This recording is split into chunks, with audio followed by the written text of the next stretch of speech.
Hi everyone, I'm Kevin Elson. Here's a look at what's going on this week in the news. We begin with news from the Vatican.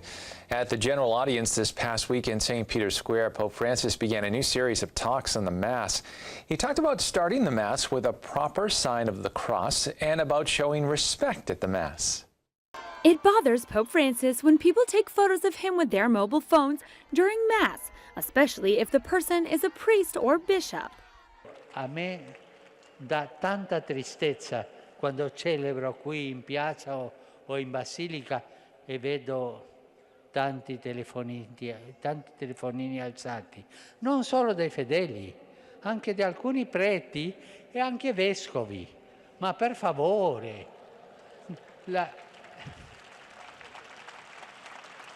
la messa non è uno spettacolo, è andare all'incontro della passione e la resurrezione del Signore.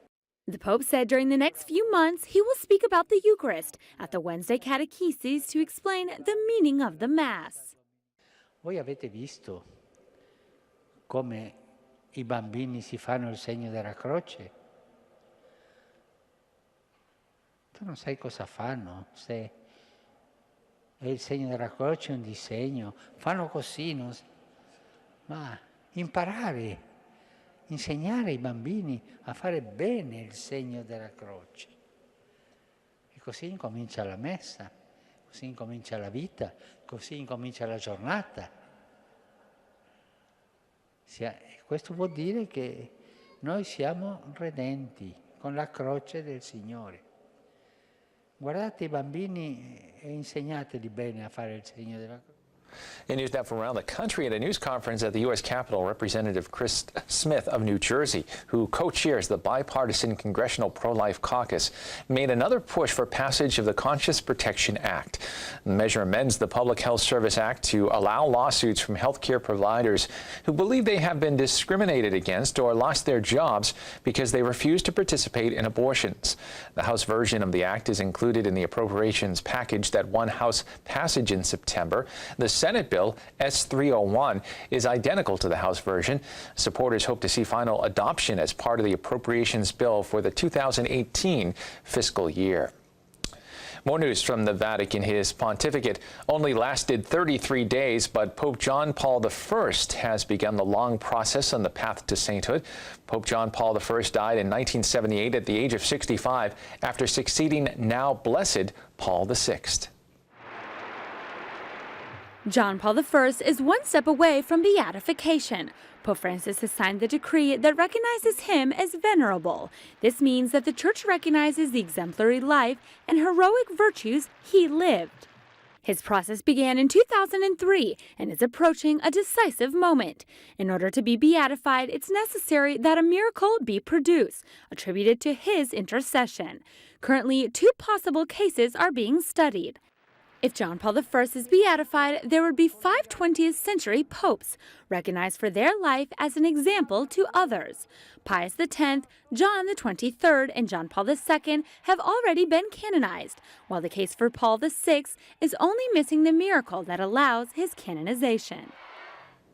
Along with the news of Pope John Paul I being declared venerable, Pope Francis also formally recognized the martyrdom of an Italian Consolata sister murdered in Somalia in 2006 and the martyrdom of a 25-year-old priest in Hungary in 1957.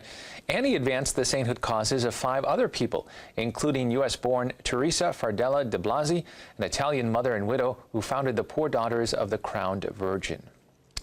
One other note from the Vatican: Pope Francis will be ending the sale of cigarettes in Vatican City State in 2018. The Vatican used to be known as a safe haven for cigarette smokers. That changed in 2002 when Vatican City prohibited smoking in offices and public places. Now there will be no cigarettes available for sale. Pope Francis has personally decided that markets inside the Vatican will no longer sell cigarettes as of January 1st. The Vatican spokesman, Greg Burke, explained that the Holy See cannot contribute to an activity that clearly damages the health of people. Indeed, according to the World Health Organization, every year smoking is the cause of more than 7 million deaths throughout the world. Every year, cigarettes were reported 10 million euros of revenue for Vatican markets, as they sell products tax-free at a price much lower than Italy's. However, the Pope said no profit can be legitimate if it puts lives at risk. From now on, the only smoke produced by the Vatican will be white. And finally in the news, the excitement is building in Detroit and surrounding areas as they prepare for the upcoming beatification mass of Capuchin Franciscan Father Solanus Casey. In just hours, the 66,000-seat Ford Field was sold out for the historic mass.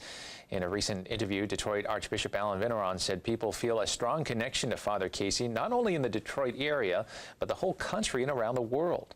For years, Father Solanus Casey was the greeter at the doors of St. Bonaventure Monastery on Detroit's east side. He would welcome dozens, if not hundreds, of visitors per day, many including struggling families, the poor, the afflicted, or people discouraged in their faith. And no matter the situation, whether a healing was imminent or not, he would tell them the same thing: thank God ahead of time. The Beatification Mass is on Saturday, November 18th, and can be seen here on the Catholic TV network. Well, that's all the information we have for you this time. I'm Kevin Nelson. Don't forget, you can keep up to date on Catholic news throughout the week with Catholic Newsbreak right here on the Catholic TV network.